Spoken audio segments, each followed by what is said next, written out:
good evening or good afternoon, everybody. I'm going to launch this online open studio. Welcome, everybody. Bienvenidos a todos. Este estudio abierto online para Miriam Rudolph is going to be in two languages, in Spanish and in English. So first of all, I'd like to introduce the interpreters, Tecolotl, who are going to show you how to access another language.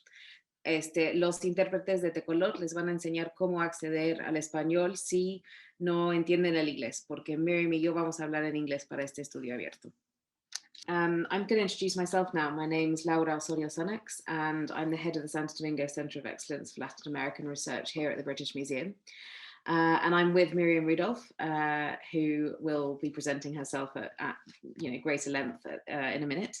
And just to give you a very brief introduction to the centre and to the project generally, as some of you will know, this is the first in a series of 3 online open studios that will be happening over the next 3 weeks, today, next Thursday, and then the following Wednesday, with 3 different groups of artists. So of course you're all welcome to come to those open studios too. The Santo Domingo Center at the British Museum was launched as a collections research project effectively to try to better document and better understand the Latin American collections here. And what we have tried to do, myself and the other curators in the center, is to not only carry out that research, but to really rethink some of the ways that collections research happens typically in anthropology museums and history museums. And so that means broadening the kinds of voices involved in research, and really looking to makers, to artists, to grassroots initiatives, to activists, to writers outside of the fields of anthropology and museums to really create a dialogue about the ongoing relevance of museums or otherwise, and how collections can be mobilized. Most importantly, one of the things that we do is try to create projects and support projects, platform projects that are more relevant in Latin America, that speak to contemporary realities and politics in Latin America, rather than just focusing solely on the materiality of the collections and the collection histories themselves. So this particular project, and it's been a privilege for me to work with the collaborators on the project, was developed with Miriam Rudolph here, with a collective of artists from the Chaco, who are part of a collective called Artes Vivos, who will be presenting next week. That's Osvaldo Pitue, Jorge Carema, Efacio Alvarez, Marcos Ortiz, Esteban Clasen, and Clemente Julios, who work with Verena Reher and Ursula Reher, who are both anthropologists and have worked with those anthropologists for a very long time, and with Lantoy Unro from the Enklet people, and Hannes Kalish. So they will be presenting in the final week, and there'll be more space for me to discuss their contributions to the project at that point. But just to say that the project was actually begun at the beginning of 2020. I knew that there were collections at the British Museum that were made by Wilfred Barbara Grubb, an Anglican missionary, and Seymour Hawtrey, quite extensive collections, and that hadn't been very well researched in the past, or hadn't been researched in the past. And so I went to Paraguay on fieldwork, and specifically went to the Museo del Barro, which I think many of you will know. It's a museum that has really championed the inclusion of popular indigenous ceremonial arts as a form of erudite international contemporary art. And it's at that museum that I was introduced to the work of both the collective Artes Vivos and to Miriam. And I was immediately sort of impressed by this work, in part because of the way that I felt that they expressed the territory of the Chaco, which is something that I thought was an important perspective to take into account in terms of the dispossession of indigenous territories in the processes of creating these missionary collections. So you'll see Miriam and the collective's work as we go on, but really I think what I wanted to do was to sort of try to create these multiple layers of positionality. So look at different voices, the collective, Miriam, Lantoy, and create a sense of an expression of this territory that was both critical of the British Museum's collections, but also perhaps made a move towards making them relevant. So their artwork is very political. It speaks to diverse ontologies, which I think is something which is of increasing interest, both in specialized disciplines, but also in how we continue to understand cultural collections. And fundamentally, I think, demonstrate a lot of sensibility for the Chaco and the people who live there. So I will not go on too long, but just to say that unfortunately, because of the pandemic, the project as it had been designed, which was to, of course, invite people to London to have an exchange, to create field work, to travel around, etc., became impossible. And so this has been a project that's been developed over the last 2 years, transnationally between Canada, between Paraguay, Switzerland, and the UK, but digitally. And I hope that this is something that we can discuss perhaps during the question and answers, because it's been incredibly intellectually challenging, but also quite inspiring to create this work over such a long period of time and in that way. The work that you'll see, I think, also speaks to that process. So I'm going to not talk anymore, but to give the floor now to Miriam, just to roadmap a little bit the Open Studio. Miriam is going to give a recorded presentation of her work, and then we're going to, and that's going to be about half an hour, and then we're going to open up the floor to questions and answers, and there'll be an opportunity for you to ask questions as well. So thank you very much, and I hope you look forward to the video. Turning off. Hello everyone, and welcome to my Open Studio. I'm Miriam Rudolph, and I'm a printmaker based in Winnipeg, Canada. I was born and raised in Paraguay, in a small Mennonite town in the Chaco.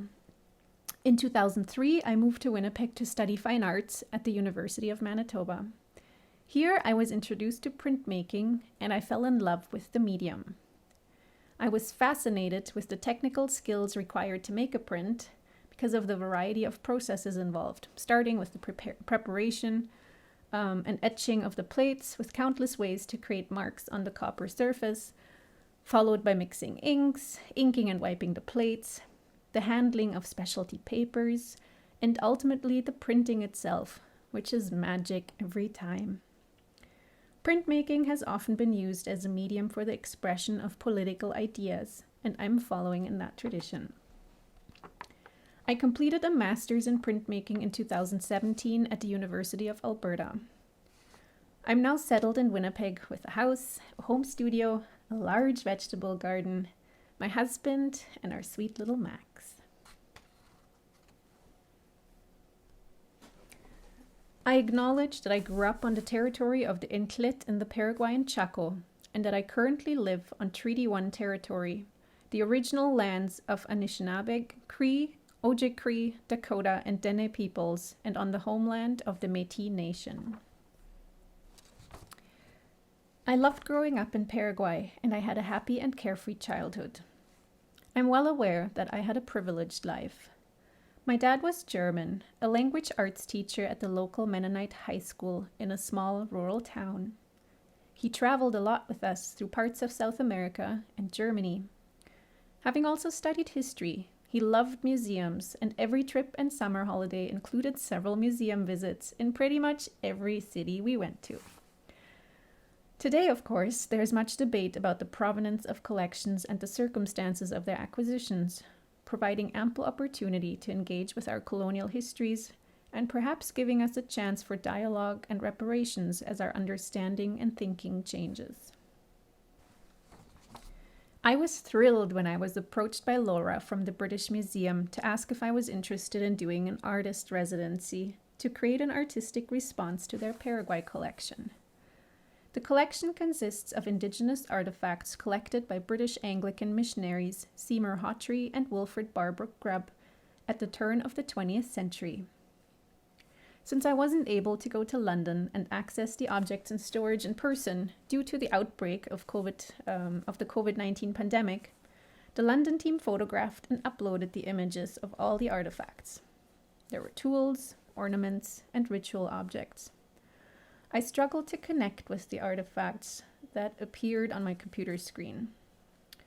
They belong to a different culture and time that I have little personal knowledge of. Nonetheless, I was very curious about their story and their current existence and storage.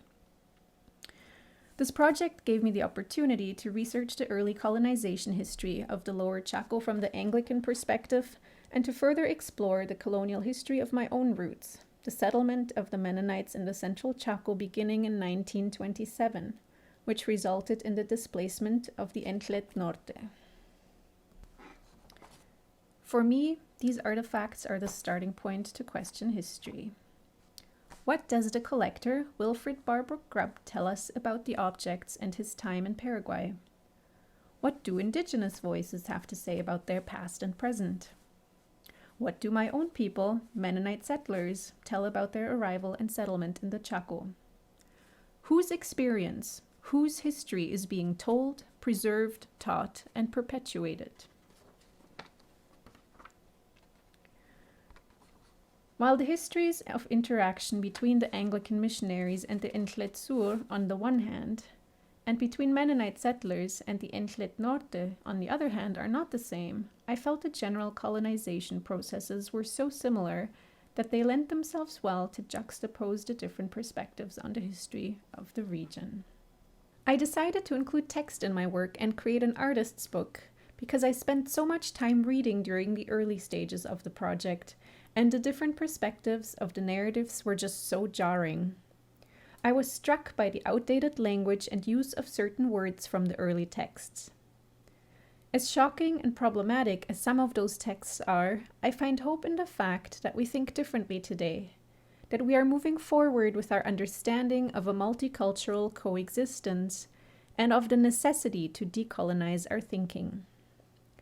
I found many texts profoundly moving because they changed my own understanding of my history and helped me make sense of things I have sensed before but didn't have the words to express. For each theme that delves into the processes of colonization, I chose roughly 3 text excerpts to accompany each print, with first-person accounts by Indigenous elders, recorded and published only within the last 30 years, texts by Mennonite settlers and scholars who have kept a record of the Mennonite experience spanning the past century, and the experiences of Anglican missionaries from about 100 years ago. The text excerpts are printed in color to form a visual thread throughout the reading that connects them visually and conceptually with the images. Please let me present the result of this artist's residency. A museum case. A collection of prints and texts. Layered Histories, Perspectives on Colonization from the Chaco is an artist's book that explores the complexities of colonization of the Paraguayan Chaco region.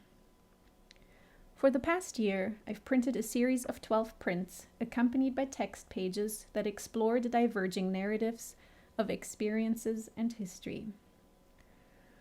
The prints and text excerpts trace the events of early contacts between European missionary explorers and settlers through the change in landscape and ways of living of the indigenous people to today's attempts at indigenous assertion of their rights and tentative perspectives for the future. Remembering. With the first print, I want to acknowledge the starting point for the project, the Paraguay collection at the British Museum. Looking through the uploaded photos of the collection, I noticed a system of boxes, physical storage boxes stacked on shelves, digital folders labeled Box 1, Box 2, Box 24, numbered, labeled, categorized, organized. The square format references the acts of organizing and closing, boxing in and boxing up, collecting and storing the collection, also embodied in the museum case that houses this artist's book, as well as the colonial imposition of a certain kind of order, of will, of a way of life, and of a way of thinking. The print plays with the idea of the boxes and the ordered grid, contrasted by the densely growing forest that provided everything the Entlet Sur needed to live. The gray cloud and drips evoke a kind of loss, a loss of culture, and a fading of memories of the importance and the meaning of the artifacts with time. Out of all the hundreds of artifacts in the collection, I was drawn to the long necklaces made of little discs cut from shells and pierced with a hole to be threaded onto strings. They were used as currency. The longer the necklace, the more worth it had. I find the idea of creating your own currency based on skill, time, patience, need, and want interesting. The second object I chose to print was a pipe head. In a later text excerpt, one of the Intlet elders talks about how a Mennonite missionary threw their pipe in the fire to weaken the power and influence of the elders and shamans. The pipe represents a cultural power that was taken away. Terra Nullius. My maternal grandparents migrated to the Paraguayan Chaco in 1927 from Manitoba, Canada. Growing up, the general Mennonite history narrative was always, and continues to be, something like this. There was nothing here but wilderness. We arrived in a green hell. The Indians welcomed us and helped us with the farming. We made something of this land. God sent us here to evangelize the Indians. They came to us because they were starving, and we helped them. We coexist peacefully to this day. This narrative follows a typical settler mythology pattern based on the concept of terra nullius, meaning nobody's land, empty land that is vacant, uncultivated, unproductive, somehow lacking and incomplete, as Roger Epp puts it. The concept of terra nullius does not acknowledge the right of indigenous people to exist in a land that form an integral part of it, and gives the settlers a sacrament of innocence. The digitally printed background of the print is an early sketch map by Anglican missionary Seymour Hawtrey from 1900, who literally put the Chaco region on the map. Maps are used for laying claim, for surveying the land, for parceling, selling, privatizing land, for claiming ownership. The dense forest is both beautiful and a terrifying wilderness, depending on the view of the beholder, providing life-giving space to some and representing something that needs taming and ordering for the other. The arrival of the missionary explorers, backed and supported by politicians and ranchers, figures printed on the backside of the translucent paper, pushes the wilderness back. Neocolonial Landscape portrays the change in landscape after the settlement of the region. Simeon Negro, former leader of the Intlet community Campo Largo, says, "The Intlet had many places in the Chaco. A large circle describes that land of the Intlet. Today we live within a very small circle in Campo Largo. Nevertheless, we maintained the memory of the places of our ancestors because it is very important that the young be able to compare both circles, so that we don't think it is impossible to have more space than we do today." In my print, a large circle of forest shines through from the backside of the paper, while only a small section of forest remains in the landscape of fields and pastures. Kelvin Redekop, Mennonite sociologist, writes, "A plane ride over the Chaco impresses the observer with the vastness of the area and the degree to which it is forested and undisturbed. But suddenly the sweep of the eye over the flat topography is broken by a man-made ordering of the environment. Abruptly, the forest gives way to cleanly cleared fields, geometrically laid pastures and roads, orchards, farmyards, villages, and towns." Throughout the prints, I continued to play with the square format with the inclusion of digitally printed early maps, contemporary satellite imagery, and the grid, which pertain to land surveying, mapping, and fencing in imposed order from outside. Roads. One of the first steps in the colonization process of the Chaco after loosely mapping the region was the establishment of roads. The Anglican missionaries prided themselves for creating inroads and making the Chaco more accessible to European ranchers and settlers. Metyayam, member of the Intlet people, recounts, After the Mennonites came, they began to choose campos. They went in different directions to choose campos and made roads through the fields of the Entlet. The Entlet, however, didn't want to give up their fields. They wanted to keep their sweet potatoes. The Mennonites set up posts, which the Entlet didn't like at all. "No, not here," they said. But there was nothing to be done. The Entlet didn't want to give up their fields. While the sweet potatoes were growing, the Mennonites built their roads through the fields of the Entlet, built their villages on their fields. The Entlet didn't want to give up their fields, but the Mennonites didn't listen to them. Eventually, the Entlet gave up. The account by Metyayam has hit me hard. Time and time again, we were told the indigenous people were so incredibly poor and starving when the Mennonites arrived. Yet Metyayam clearly shares that they had seasonal gardens that provided food, which the Mennonite settlers destroyed. The hunger came after the settlement. Fences are a symbol of privatization of land, a point of pride for landowners, and a necessity for cattle ranchers to keep their property safe and contained. Fences frequently appear in indigenous accounts as an obstacle that cuts off traditional pathways and hunting grounds, that limits movement and keeps their traditional lands inaccessible. Entlet elder Mang Vayam Ai describes the following scene. "We lived on the other side of the fence until we were approached by Hako Piayem, a Mennonite from Nempena Amyep. 'Do you want to hear the word of God?' From then on, we lived in Hako Piayem's yard. No longer did we stay on the other side of the fence." In most indigenous accounts, the fences kept them out. Here, they are invited in. Mang Vayam Ai and his people are invited to join the newcomers, but they are expected to change. Crossing the fence symbolizes a point of no return, of leaving the traditional way of life on the other side.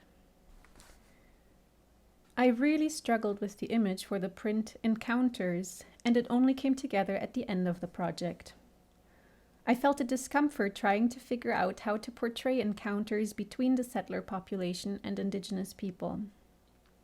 From the text excerpts, I also get a sense of discomfort, where the indigenous narrator feels excluded, misunderstood, and judged by the settlers, and the settler voice expresses fear and trepidation towards the other. I think to this day there is much discomfort and unease in encounters due to overt racism, unequal power dynamics, prejudice, and inequalities on every social and economic level. The print is divided in half by the repeated grid pattern to evoke the separation between the settler and indigenous communities. The figures representing the settler men and women are large and strongly drawn and etched. The size and strength of these figures alludes to their position of power. They fill half the page and spread out freely within the space, while the more delicately etched indigenous figures are confined to a much smaller and clearly outlined square. Herein lies an irony. The settlers fear the indigenous people, while they themselves are the ones taking over the other's land and a way of life. The missionary is the go-between figure. While most settlers don't interact much with indigenous people, at least not beyond an employer-employee relationship, the missionary has direct contact to communities. However, he generally represents the interests of the settler community that backs him. From my own experience, I always felt a deep chasm between communities, a clear us and them. To this day, there is a separation between white settlers and indigenous communities. We don't share schools, churches, or hospitals. We live in separate towns and settlements or reserves. The gap between rich and poor is staggering. Indigenous people are generally laborers working for Mennonite employers and have little or no political representation. Most decisions regarding life in the Chaco are made by the settler communities and governments, and decisions regarding indigenous people are made in a top-down, paternalistic way. Dispossession. Ownership of land is a European capitalist concept completely foreign to the indigenous people of the Chaco who lived in a sharing economy. Again, the grid reflects the surveying, parceling, and privatization of the land. The dripping vegetation evokes a sadness and a loss. The blank figures of indigenous people appear to have their presence erased in a way, but they also convey strength in their stances. The leading female figure on the right, overlapped with the bottle tree, references a stronger female presence in the social structure of the community, but she almost disappears. Dispossession does not only refer to being dispossessed of land, but also of culture. Mission. Missionaries appear on the frontiers of colonization. The Paraguayan government welcomed the presence of Wilfrid Barbrook Grubb and gave him the title of Pacificator of the Indians in 1892. Missionaries were seen as benign figures that would befriend and pacify indigenous communities, to introduce European thought, religion, and way of life to prepare the way for future settlers and the development of the land. The background of the print mission is a map of Maclawaya by Walter Reguer from 1979, the Anglican mission station founded by Barbrook Grubb. To the left is an outline of the mission buildings. To the right, on the other side of the road, are two neat rows of cottages for the indigenous inhabitants surrounded by farmland.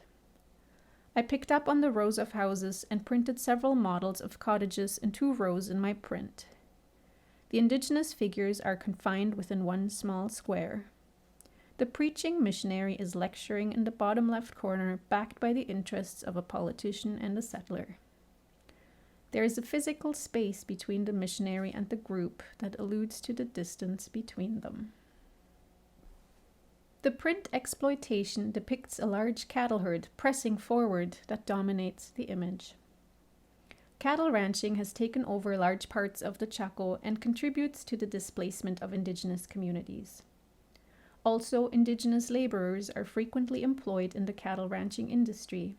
They build the fences, they tend to the cattle, they work on maintaining the pastures by clearing bush and brush.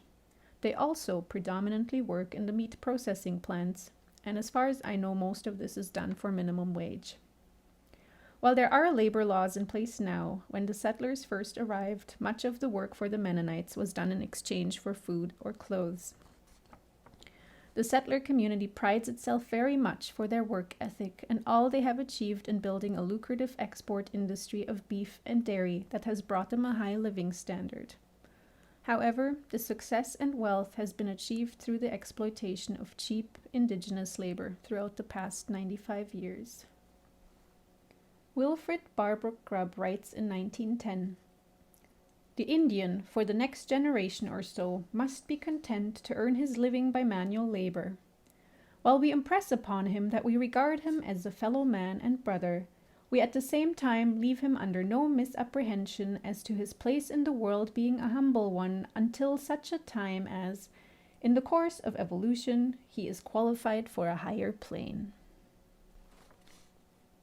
Loss. The losses indigenous people in the Chaco have experienced throughout the colonization process are unimaginable to me. A loss of land and territory, a loss of home, a loss of culture, a loss of a way of life, a loss of a sense of identity, a loss of autonomy, of freedom, a sense of power, a loss of an understanding of the world. This was a difficult piece to do. I am keenly aware that I am attempting to express someone else's experience, and the portrayal of a kind of victimhood can be problematic. But I believe that feeling empathy for others' losses is an important process towards understanding. To me, acknowledging the losses and wrongdoing is an essential step towards any kind of reconciliation and healing process. Hans Wiens writes that Mennonite missionary Dietrich Lepp, a young zealous worker, wanted to eradicate shamanism and sorcery. He forbade the medicine men to work at the mission stations. As soon as he heard their singing, be it day or night, he went there and told them to stop. In Disruptions, a large group of indigenous figures is marching and blocking a road. The repeated layering of the figures darkens the tone and helps to give them a stronger presence. Now the positions are reversed from previous prints. The indigenous figures take center stage and fill out a large portion of the image. The figures of politicians and settlers are pushed to the corner and forced to watch and act. This print is based on a protest in 2015 by members of the Entletsur and Sanapanak community of Sakmok-Kasek, which ultimately resulted in the restitution of a portion of the ancestral lands with the backing of a ruling by the Inter-American Court of Human Rights. To me, this protest symbolizes a direction of thinking that interrupts colonial patterns. It shows that different ways of thinking, acting, and being are indeed possible. I wanted to end my book on a somewhat hopeful note, with a view to a future that might be more just and equitable for everyone. The title, Remembering, carries multiple meanings. The importance to remember the past through subaltern voices, and to bring people in from the margins, allowing them to again become members of society in their land. The figures in this print come together as a community. Settler women stand next to indigenous women. Settler children stand next to indigenous children. A politician stands next to an indigenous man. I re-etched all the figures representing the settler society for this print, to scale them down to the same size as the figures representing indigenous people. With the change in scale, I wanted to portray the importance of an equal society, where people see and treat each other as equals, where political decisions are community-based and not top-down. One of the most interesting texts that I feel rounds off the book really beautifully is the text by former Anglican missionary Stephen Kidd. He came to Maclawaya, the Anglican mission station Wilfrid Barbrook Grubb founded, 95 years after Grubb. Kidd writes, "As my Christian faith withered away, I gradually developed a different perspective on Intlit culture and social life, and my personal mission changed from one of transformation to a desire to share in the life of the Intlit. Rather than seeking to eradicate Intlit social practices, I became increasingly committed to trying to understand and experience them." We often think of colonization as a process of history in the past, but the impacts of colonization continue to pervade everything in our lives today. Social structures and systems, our perception of land and property, the content we are taught in schools, the way we think about, interact with, and treat others on whose land we now live, whose artifacts we store, work for us, and whose experiences are not taught in schools. While this project looks at a very specific art collection and a very specific region in Paraguay, there are similarities with colonial history and colonial thinking the world over. This artist's book invites to question our biases, our perceptions, and our understanding of history, and challenges us to decolonize our thinking.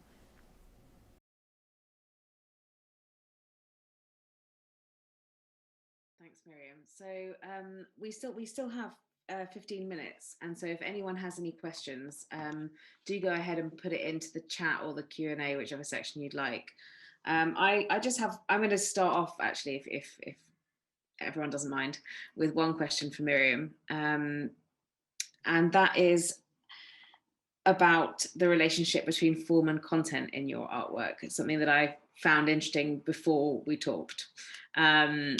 When I saw your artwork at the Museo del Barro, and it's this idea that the print medium has allowed all of these different layers to create a sense of multiple perspectives. And especially when you superimpose on top of fences and maps, and so the position of the viewer is destabilized somehow, and somehow I feel that is interesting, both in its relationship to indigenous art forms, such as the artes vivos, the way that they present dimensionality, but also just in terms of this idea of there being multiple perspectives and sort of ways of living on the territory of the Chaco.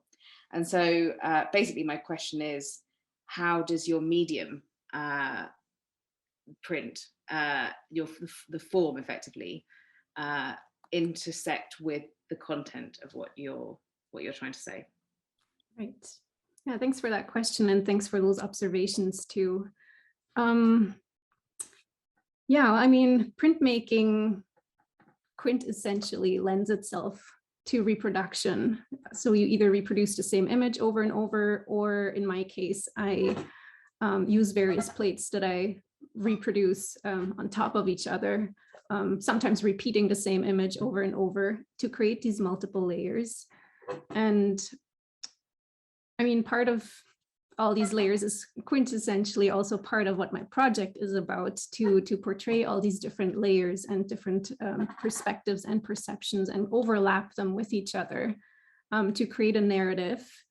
And it's also reflected in the title of the book, of Layered Histories.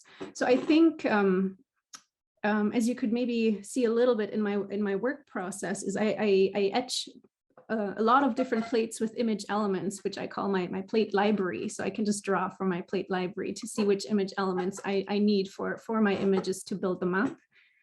And in a way, focusing on these individual image elements helps me break down the complexities of history and of the narrative for myself first, before then kind of putting them back together. And yeah, to kind of make sense of the complexities of it all. And in some ways, these layers also allow me to use factual knowledge, like the maps, for example, or the satellite imagery, but it also gives me space for interpretation of how I personally see history, or how I perceive the different perspectives of history. And it also allows me to include emotion through the mark making, say, of the clouds. Like, I put emotion into the narrative as well. Yeah, so does that answer your question? I mean, and there are many instances where I use form and content to convey the meaning, like the square format and the boxes and the grids and all that is also part of the form and content. Or printing on both sides of the paper gives an added layer of meaning to the image elements that are then on the reverse of the paper. So in the print of Neocolonial Landscapes, for example, the large forest that used to be the territory of the Enclit is now, there is that physical barrier of the paper that that separates it from the present, so to speak. So interesting, thank you. So well, I have another question actually. No one has asked a question yet, so I'll plow ahead with my other question, which is about the very first print, Remembering. And obviously that's an image that resonates with me for good reason, because I spend lots of time looking at those boxes, but also because of the object that you chose to depict. So I don't know if this has come across to those of you in the audience, but Miriam, actually, her work really doesn't engage all that much with the indigenous material in the collection, and that was a choice that you made, wasn't it, Miriam, to sort of leave that part of the project to our indigenous collaborators and participants and artists. But that very first print is you do actually have a print of the necklace of shell beads that you describe, that was used as a kind of a currency, effectively, in the Chaco historically. And there are these small kind of beads or buttons that have been carved from shell that's from the region, right, from the river edge. And so they don't strictly have, the material itself doesn't carry the value. The value is in the time it takes to carve these tiny things, and the knowledge to do so. And that's something that interests me.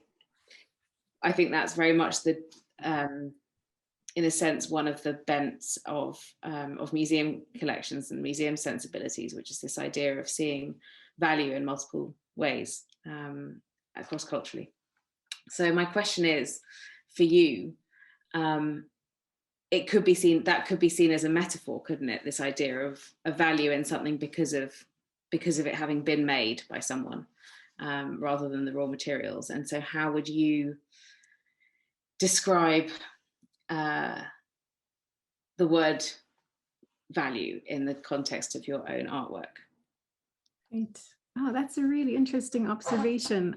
I did not consciously make that connection between the creation of the beads as currency and my own creative art making, as creating my own objects of value for trade, so to speak. But maybe that's why I was drawn to the necklaces, because on some level I connect to that kind of creative making and trading.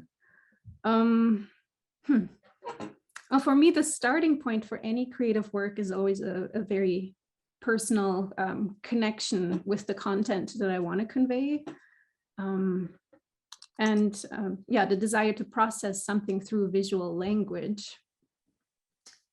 And I must admit, I make a living as an artist, but I always really struggle assigning monetary value to my work, because you can't just say, oh, I worked so and so many hours and my hourly wage is so and so much. It just doesn't work that way with the creative processes.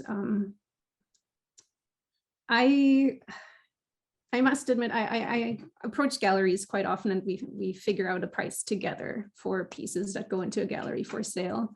And it's usually based on with the prints that I make on edition size and on the size of the piece, and then somewhat to the with the complexity of the piece itself too. And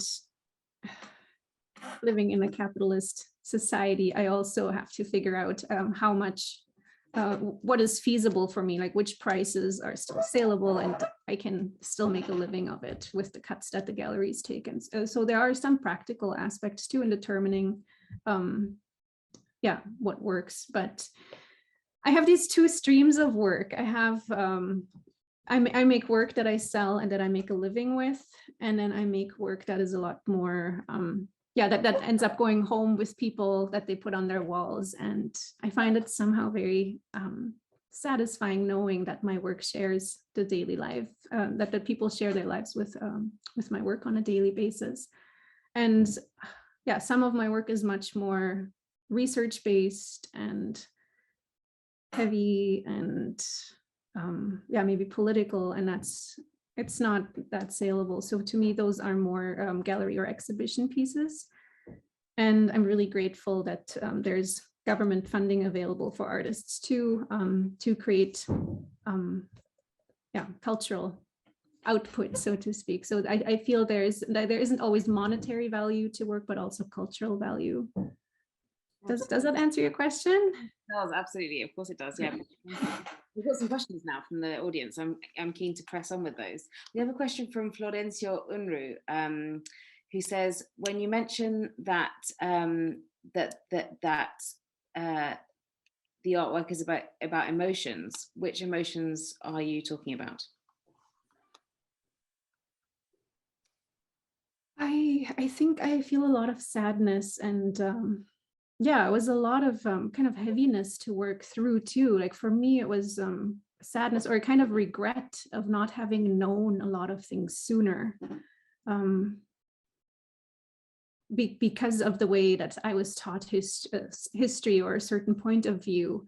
And only growing up, I often had a sense that something doesn't quite add up here, or why is it like this? And so I think I asked a lot of questions, but I didn't necessarily get answers until I was an adult, or even until I moved to Canada, because I mean, Canada has a fairly similar colonial history too to Paraguay, and there's a lot of discourse about colonial history happening here too. And so I became more and more aware of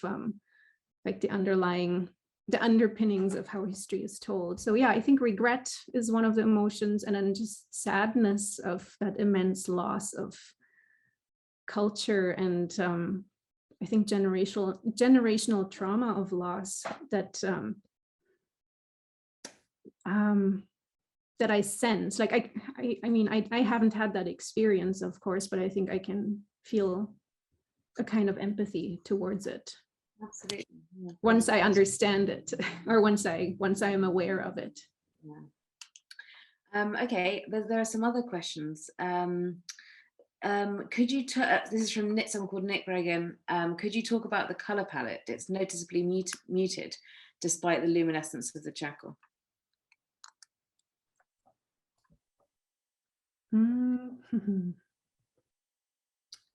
I think I'm drawn to a muted color palette, especially with the more difficult subject matters. I feel if it was really brightly colored, it wouldn't quite convey maybe the seriousness of it. And I chose a consistent color palette throughout. And I must say, I don't know if I find the Chaco that colorful. Like the last 10 years that I lived there was 10 years of drought. So there was a lot of gray and dust, and yeah, the bush looked, the Chaco forest looked a bit drab at the time, but obviously there are seasonal changes. But to me, that forest always has kind of that grayish green color. And then I chose the blue, a muted blue-gray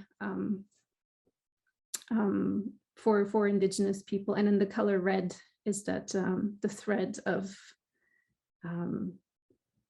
image elements that convey some kind of colonial image element of colonization. Brilliant. And then I would love to engage and keep you talking about these things, but I want people to have their questions responded to. So which of your pieces is from Bruna Antelo Perez? Which of your pieces would you say is the most meaningful to you? Oh, that's a tough one. I spent so much time with each one of them. I think there are two. The second piece, Terra Nullius, meant a lot to me because, again, it was a concept that I came across as an adult, and it just made so much sense in terms of the entire colonization history. And what I enjoyed while making the print was how both viewpoints of history are really prevalent in this print. Like, you can read the excerpt by the Mennonite settlers that goes with it, and the print makes perfect sense. And you can read the text excerpt by the indigenous person, and the print makes perfect. Like, you can see the print somehow from two different angles. But in terms of other content, I think the last one, which was the last piece that came together too, is where I actually had to go back to the studio to re-etch the plates, to scale down the figures and just bring it together. And think that, just that more hopeful look to the future, where I hope that people will start rethinking or questioning their thinking, and maybe rethinking what our future could look like. That meant a lot to me personally. Your sound is off, Laura. Yeah, sorry. I know we're sort of coming to the end of this, unfortunately, but I think we can press on just 2 more minutes. There are 2 questions. Maria Eugenia Dominguez asks you, are there any points in common between your art and the indigenous artists from the Chaco who make contemporary art? And if so, which are these points of commonality, and which would be the distinctions? And I know it's a very dense question, but in 2 minutes, and appreciate the fact that there's another question. Yeah. I think what distinguishes our art is that the indigenous artists create work from a very, very personal point, and they portray their daily life and the lived experience of their history, whereas I think I give more of a maybe academic overview of what has happened in the region. And then maybe on a creative level, I've loved the work by the Indigenous artists for many years. I think I've been familiar with their work for probably 20 years. And I think something of the narrative style and maybe also the flattening of space, which also pertains to your question earlier of perspective, I think has inspired some of the ways I work with imagery as well. Absolutely. And then very, very quickly and finally, from Gabriela Zucolillo, very beautiful work, and would like to know who you imagine as your public.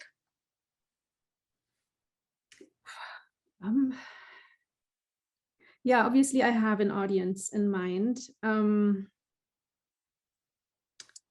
I think ideally I would like to show this work in Paraguay because obviously the history is there, and that's also where I would like to see a change of thinking happening on the ground.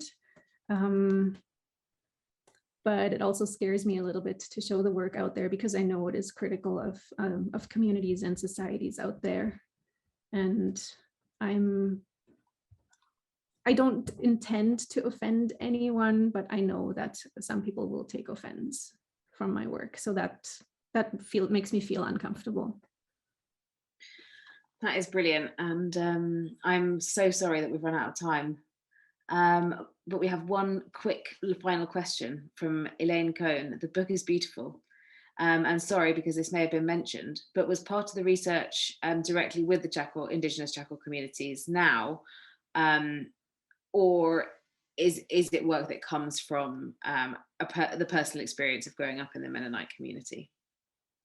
Most of my research comes from texts that have been published in the last 10, 20, yeah, in the last 10 years or so. I mean, obviously some of the work is informed by my own personal experience, but all the text material comes from fairly recent publications. And I would like to give a shout out to Hannes Kalisch, who has compiled most of the accounts by the Intlet Norte and published them and made them accessible to the public. And for me, reading his books, his commentaries, and the compilation of firsthand accounts were just, life-changing. Brilliant. And so, brilliant. And then just one final question. I'm just like, it's like, yeah, I just keep going, even though I keep saying I'm going to stop. But again, from Florencio Unruh, and I think it's a really good question. And it follows on from what you were saying earlier about the muted tones versus bright colors, because he asks you if you know of any natural dyes, indigenous dyes from the region, and if so. I'm aware of indigenous regional dyes, but it's not something that I've worked with, or I wouldn't be familiar. I wouldn't know how to extract them or how to utilize them. So that would be a completely separate research trip to Paraguay and find that out. Science, I tried it, it's hard. Okay, and then thank you very much, Miriam, for answering those questions and for allowing me to plow through them so quickly. Thank you so much to everybody who's taken the time this evening to come and listen to Miriam exhibit her work for us. And I'd just like to say, please join us next Thursday at the same time with Artes Vivos, which is an Indigenous artist collective from who will be presenting their work as part of the same project. And Miriam, would you like to say something? Yes, I would like to bring your attention to the fact that that's Max coming in. My book is also available for download digitally through the SDCELAR website. So if you go through to the page of my artist statement further down at the bottom, there's a link. You can download a digital version in English and Spanish. So you can take the time to read the text excerpts and spend more time with the images as well. Thank you for having been here. Oh, thank you, Miriam, so much. And thanks, everyone.